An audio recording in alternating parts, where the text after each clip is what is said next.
Shalom Bapak Ibu, Saudara yang saya kasih dalam Tuhan. Bagaimana kabarnya? Kita bersyukur boleh bertemu kembali dalam ibadah hari Rabu.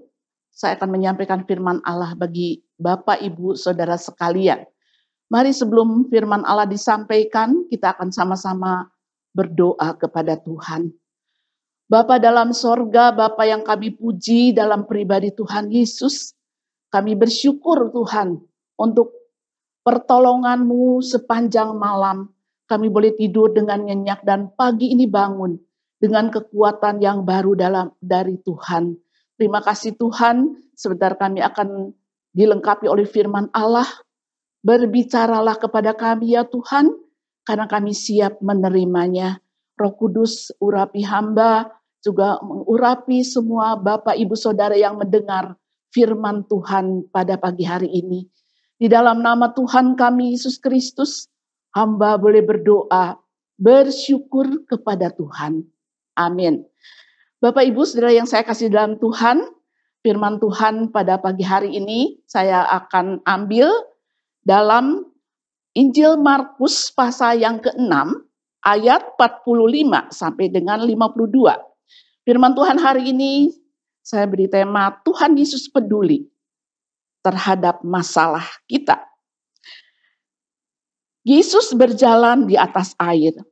Sesudah itu Yesus segera memerintahkan murid-muridnya naik ke perahu dan berangkat lebih dahulu ke seberang, ke Betsaida. Sementara itu ia menyuruh orang banyak pulang. Setelah ia berpisah dari mereka, ia pergi ke bukit untuk berdoa.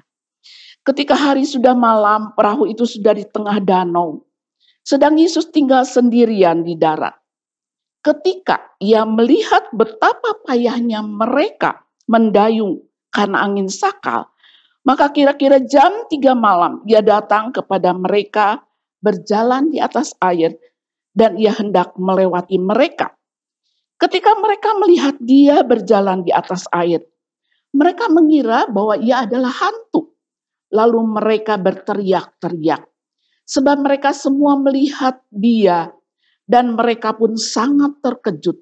Tetapi segera ia berkata kepada mereka, tenanglah, aku ini, jangan takut. Lalu ia naik ke perahu mendapatkan mereka, dan angin pun redalah. Mereka sangat tercengang dan bingung. Sebab sesudah peristiwa roti itu, mereka belum juga mengerti. Dan hati mereka tetap degil. Amin. Yang berbahagia adalah yang membaca firman Allah, merenungkannya, dan melakukannya dalam hidup hari lepas ke sehari. Bapak Ibu Saudara yang saya kasih dalam Tuhan, setiap orang memiliki masalah walaupun bentuknya berbeda. Orang yang kita harapkan kadang-kadang menolong untuk kita ketika kita menghadapi masalah, kadang-kala mengecewakan. Dalam situasi saat ini, banyak sekali orang menghadapi masalah yang begitu berat, begitu kompleks. Dan keegoisan itu boleh melanda orang-orang pada saat ini karena mereka tidak lagi peduli kepada persoalan atau masalah orang lain. Karena menghadapi masalah sendiri pun berat. Betapa mana mungkin harus memperhatikan orang lain. Bapak Ibu Saudara sekalian, apakah Tuhan Yesus peduli terhadap masalah yang kita hadapi? Juga terutama dalam Injil Markus pasal yang ke-6, waktu itu murid-murid Yesus menghadapi masalah yang tidak mudah. Bapak Ibu yang saya kasih dalam Tuhan, dalam Markus 6 ayat 30 sampai 44, bagaimana Yesus menyatakan kuasanya, bagaimana Yesus begitu memperhatikan dan dia peduli kepada orang banyak. Tuhan Yesus mengajar, Tuhan Yesus juga memberikan nasihat-nasihat kepada orang banyak, dan saya lihat bagaimana orang-orang ini begitu antusias, semangat untuk mendengar pengajaran Yesus. Mereka rindu untuk mendapat berkat-berkat rohani dalam kehidupan umat Tuhan pada waktu itu. Banyak orang waktu itu dalam keadaan tidak mudah. Bapak Ibu Saudara sekalian, betapa saat-saat ini orang tidak lagi antusias untuk hal-hal rohani. Berapa banyak orang lagi tidak gairah lagi beribadah di gereja. Karena terlena dengan ibadah-ibadah yang online selama ini. Mari Bapak Ibu, mari kita antusias untuk mencari hal-hal rohani. Karena hidup kita ini tidak bergantung kepada hal-hal jasmani saja. Kehidupan rohani begitu penting dalam kehidupan kita. Tuhan Yesus juga menyelesaikan masalah rohani. Yang kedua juga, Tuhan Yesus menyelesaikan masalah jasmani. Bagaimana orang banyak dalam Injil Markus pasal yang ke-6 ayat 30 sampai 44, bagaimana orang banyak yang mendengar pengajaran Yesus. Sampai dari pagi sampai sore, mereka mendengar pengajaran Yesus dan mereka lapar tentunya. Tuhan Yesus sangat merasakan bagaimana Yesus mengatakan mereka harus diberi makan, diperintahkan kepada para murid waktu itu. Tetapi Bapak Ibu Saudara sekalian, bagaimana para murid, mana mungkin orang sebanyak itu. Orang yang datang tuh 5.000 laki-laki saja, belum wanita dan anak-anak. Tentunya mungkin ada 12 ribuan kira-kira orang. Bagaimana mungkin harus menyediakan roti dan ikan dalam waktu sekejap. Tapi bagaimana Yesus melakukan mujizat. 5 roti dan 2 ikan bisa memberi makan ribuan orang. Dan mereka kenyang sampai ada sisa 12 bakul. Bapak Ibu, Saudara yang saya kasih dalam Tuhan, bagaimana Tuhan memperhatikan tiap masalah dalam kehidupan manusia. Termasuk masalah kehidupan rohani, juga kebutuhan jasmani yang kita butuhkan hari lepas ke hari.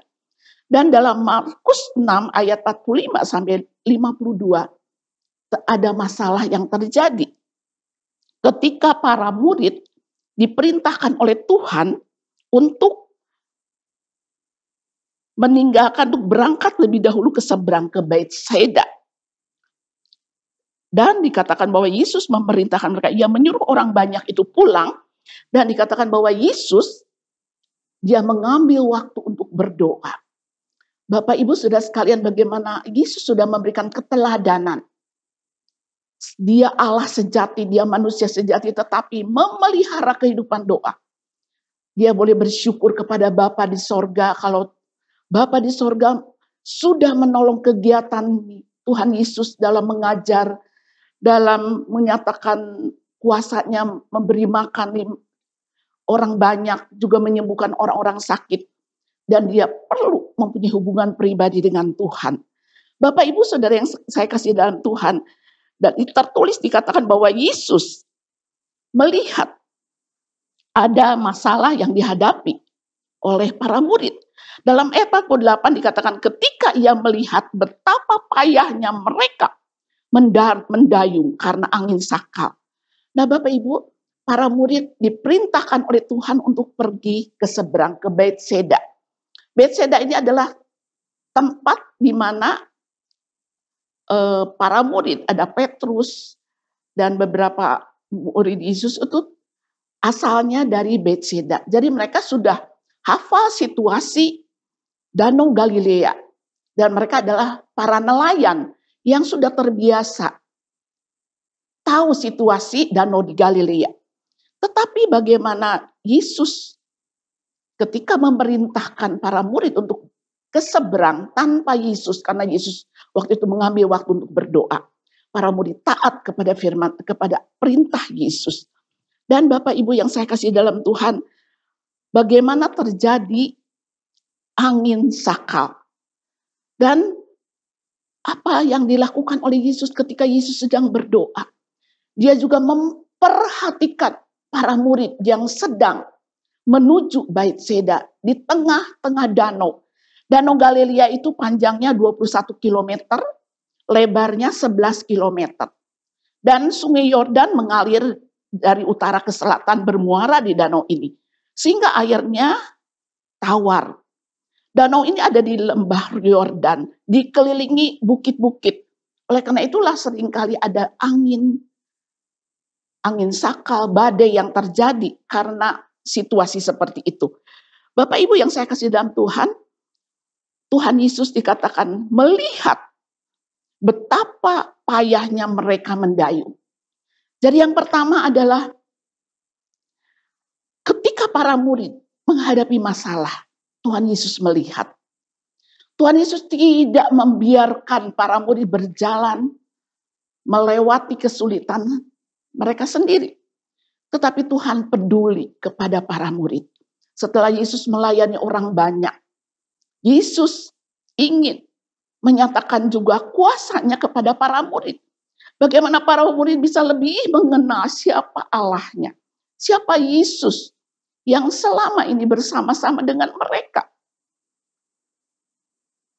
Bapak Ibu, saudara sekalian, mungkin kita bertanya, kok para murid kan sudah taat. Mereka pergi ke seberang, melewati danau itu karena perintah Yesus. Kenapa orang-orang, murid-murid Yesus yang sudah taat, tapi harus mengalami situasi yang tidak mudah, badai, angin sakal. Saya percaya Tuhan mempunyai maksud tertentu supaya para murid lebih lagi melihat betapa Allah yang dipuji, disembah dalam pribadi Yesus Kristus adalah Allah yang maha kuasa. Bapak Ibu yang saya kasih dalam Tuhan, pada waktu itu para murid sudah kira-kira mungkin tengah-tengah ya, ada di tengah-tengah danau. Dan waktu itu sudah jam 3 malam. Mereka berusaha untuk mengendalikan perahu itu melawan angin sakal, tapi mereka tak berdaya. Mereka ketakutan. Sampai Tuhan Yesus akhirnya, yang pertama Yesus melihat masalah yang dihadapi oleh para murid. Dan akhirnya Yesus juga datang kepada para murid. Dikatakan bahwa Yesus menghampiri, Yesus berjalan di atas air. Dan itu hal yang luar biasa. Bagaimana kemahakuasaan Tuhan. Bahwa kuasanya tidak terbatas. Kalau menurut hukum Archimedes, bahwa kalau benda yang berat itu tenggelam kalau ada di dalam air. Tapi bagaimana Yesus bisa berjalan di atas air. Bapak Ibu Saudara sekalian, bahwa Tuhan melihat perjuangan para murid melawan angin sakal ini. Dan Bapak Ibu, badai yang dialami oleh para murid begitu mencekam para murid. Bagaimana para murid begitu takut menghadapi situasi itu. Tetapi Yesus tahu bahwa para murid tidak bisa mengendalikan alam semesta yang pada waktu itu dialami. Oleh karena itu Tuhan Yesus perlu turun tangan. Setelah Tuhan Yesus melihat, Yesus menolong para murid. Bapak Ibu yang saya kasih dalam Tuhan, bagaimana para murid berjuang kira-kira 9 jam. Kurang lebih 9 jam mereka berusaha untuk mengendalikan perahu untuk sampai ke seberang. Tetapi mereka tak berdaya. Bapak Ibu Saudara sekalian, ada saatnya kehidupan kita pun pada satu titik kita tak berdaya. Badai hidup yang kita alami, kita seolah-olah sudah tak berdaya lagi.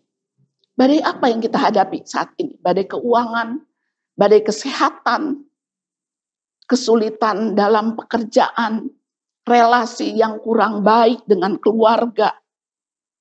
Tetapi bagaimana kita bersyukur kita punya Tuhan yang peduli. Dia melihat, dia merasakan apa yang sedang kita hadapi. Dia tidak membiarkan kita. Bapak Ibu yang saya kasih dalam Tuhan, mari kita belajar dari ayat-ayat yang sudah kita baca. Yang pertama bahwa Yesus melihat. Yang kedua, Yesus datang.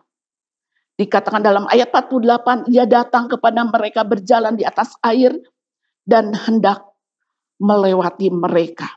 Bapak Ibu saudara yang saya kasih dalam Tuhan, Yesus tidak hanya melihat, tapi Yesus datang kepada para murid untuk menolong. Bapak Ibu, Yesus melihat masalah kita, badai kehidupan yang hadir dalam kehidupan kita.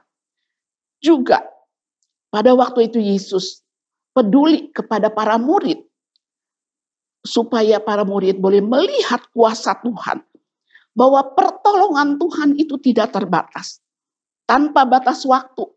Bayangkan jam 3 subuh, itu waktu di mana kita tidur nyenyak. Tapi bagaimana Yesus selama 24 jam memperhatikan umatnya, termasuk memperhatikan para murid pada waktu itu, juga memperhatikan kita, umatnya yang dikasihinya. Jam 3 malam, Yesus datang meredakan badai angin saka pada waktu itu. Juga tanpa batasan jarak. Bagaimana Yesus harus waktu di darat harus menuju ke tengah danau itu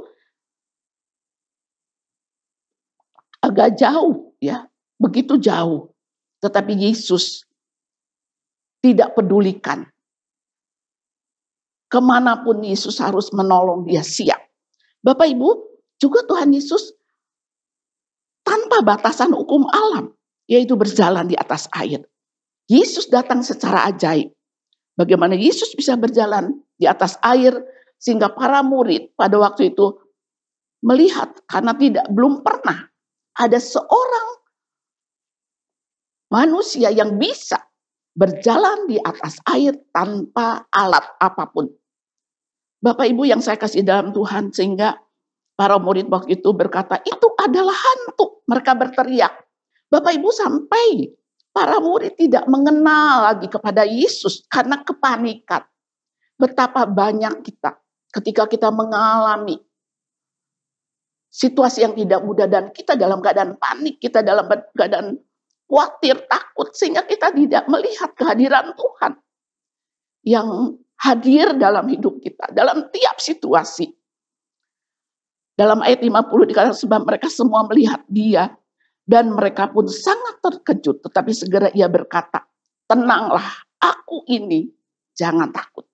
Bapak Ibu, kehadiran Yesus membuat kita tenang ketika kita menghadapi badai, menghadapi kesulitan, tantangan apapun.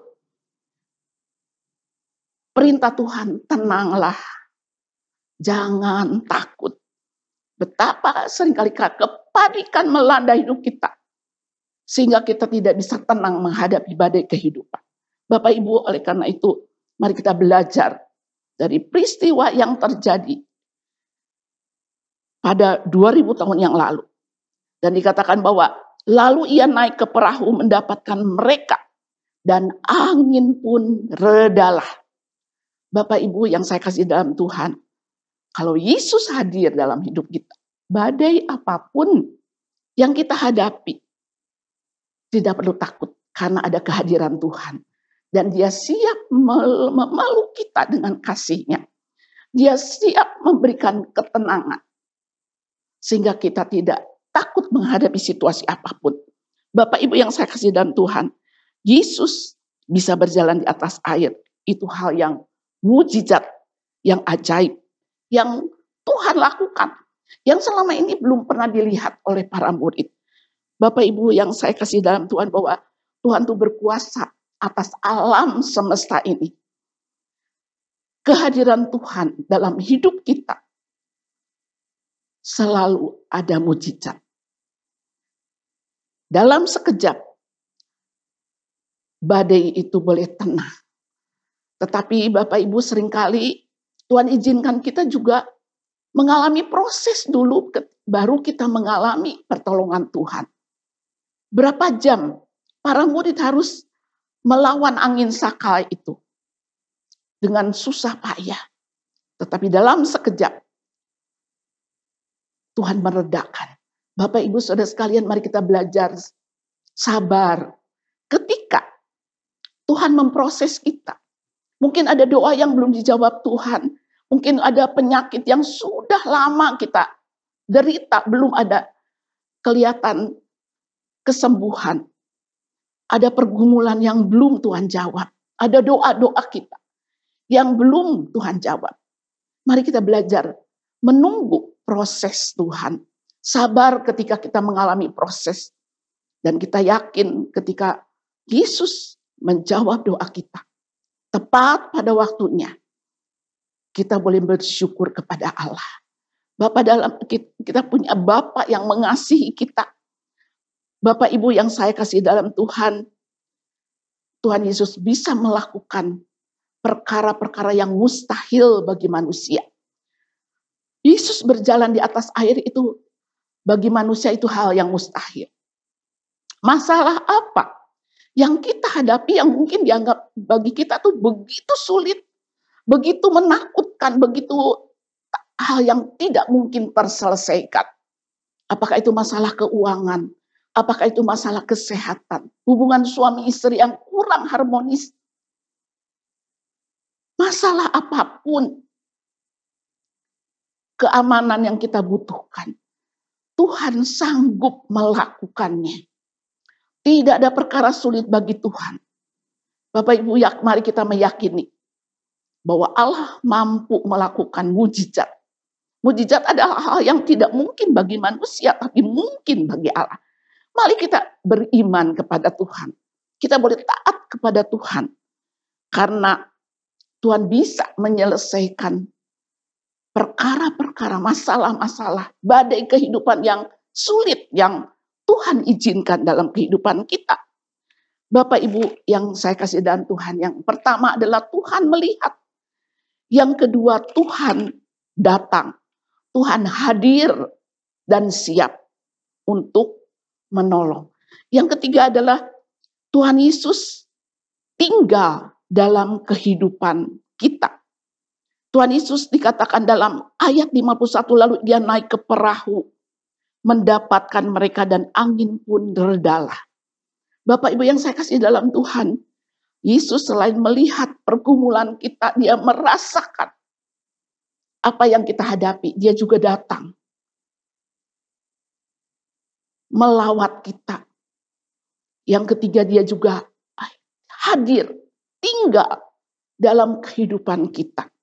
Bapak Ibu yang saya kasih dalam Tuhan, Tuhan sangat peduli kepada kita. Hidup kita bagaikan perahu yang sedang menuju sorga yang kekal. Kehidupan dunia ini kita lewati hari demi hari. Perahu kehidupan kita. Dia menyertai perjalanan hidup kita.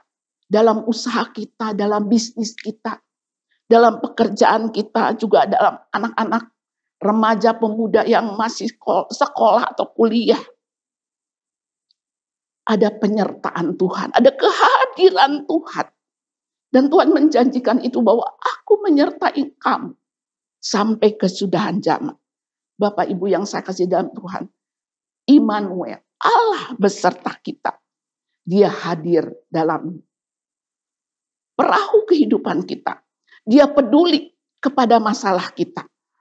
Bapak Ibu yang saya kasih dalam Tuhan, mari kita boleh datang kepada Tuhan. Kita boleh mentaati firman Tuhan, perintah-perintah Tuhan. Walaupun mungkin ketika kita sudah taat, kita tetap harus mengalami situasi yang tidak mudah, masalah, penyakit yang harus kita hadapi, masalah ekonomi, pergumulan demi pergumulan. Tetapi ketika kita belajar taat, Dia hadir dalam kehidupan kita. Siapa yang mengendalikan, mengemudikan perahu kehidupan kita? Apakah si aku ini yang merasa diri mampu, merasa diri hebat, menghadapi semua bisa tanpa Tuhan? Mari Bapak Ibu yang saya kasih dalam Tuhan, mari kita belajar memprioritaskan Tuhan di atas segala-galanya. Mari kita boleh belajar untuk memprioritaskan kehidupan rohani, perkara-perkara rohani. Seringkali ketakutan, kekhawatiran, kepanikan menghadapi pandemi ini membuat kita tidak mau melangkah untuk ibadah, tidak mau lagi melayani pekerjaan Tuhan. Bapak Ibu yang saya kasih dalam Tuhan, percayalah bahwa Tuhan mendampingi kita. Walaupun ada badai yang kita hadapi, jangan takut karena Dia yang peduli. Masalah apapun yang kita hadapi, jangan membuat kita menjadi mundur dari Tuhan, kecewa kepada Tuhan, tetapi semakin bergantung kepada pertolongan Tuhan. Bapak Ibu Saudara yang saya kasih dalam Tuhan, para murid menyeberang sungai Danau Galilea itu karena perintah Yesus, tapi terjadi masih ada badai. Kita pun orang-orang yang taat kepada Tuhan, kalau menghadapi badai apapun, jangan takut. Selalu ada jalan keluar. Selalu ada kehadiran Tuhan dalam kehidupan kita. Bapak Ibu yang saya kasih dalam Tuhan, Yesus bersedia untuk masuk dalam kehidupan kita. Kalau ada di antara kita belum sungguh-sungguh dalam Tuhan, mari. Sekaranglah saatnya kita untuk lebih memprioritaskan Tuhan. Jangan mengabaikan perkara rohani. Seringkali manusia saat ini mengejar hal materi dengan kerja keras, dengan susah payah. Tapi tidak ada sikap antusias untuk mencari perkara-perkara rohani.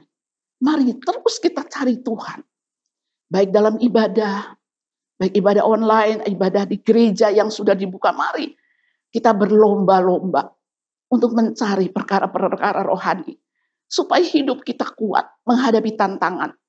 Karena kalau kita tidak kuat menghadapi tantangan zaman, kita akan menjadi orang yang terbawa arus. Kita menjadi orang-orang yang tidak ada gairah lagi untuk hal rohani. Ketakutan seringkali melanda dalam hidup kita. Tetapi firman Allah pada pagi ini mengatakan, tenanglah, aku ini, jangan takut. Bapak Ibu, mari kita datang kepada Tuhan. Kalau selama ini mungkin kita, perahu kehidupan kita tidak dikemudikan oleh Tuhan. Kita tidak menjadi orang-orang yang peka kepada suara Tuhan. Hari ini buka hati kita. Biarkan Dia menguasai hidup kita. Biarkan Dia yang memimpin hidup kita. Sampai Tuhan memanggil kita. Karena suatu saat, tidak tua, tidak muda, kita akan pulang ke rumah Bapa di sorga. Kita tidak tahu waktunya. Ada orang-orang muda dipanggil Tuhan. Tapi ada orang tua yang masih Tuhan izinkan hidup. Mari kita berlomba dengan waktu ini. Pergunakan tiap waktu. Kita siapkan hidup kita untuk menghadap Tuhan dengan hati yang penuh ucapan syukur, dengan ketaatan, dengan sukacita. Di tengah-tengah badai kehidupan yang kita hadapi, tetap berpaut kepada Tuhan. Tetap berharap kepada Tuhan. Biarkan Dia yang memimpin hidup kita dalam mengambil keputusan. Percayalah bahwa Dia akan menolong kita. Kita akan diberikan hikmat sehingga kita tidak salah mengambil keputusan. Yesus hadir dalam kehidupan kita. Dia adalah Allah yang maha kuasa. Dia adalah Allah yang maha hadir dalam hidup kita. Dia juga Allah yang maha tahu. Dia juga Allah yang penuh kasih. Penuh belas kasihan kepada orang-orang yang menderita, yang terluka. Mari Bapak Ibu, firman Allah pada pagi ini boleh menolong kita.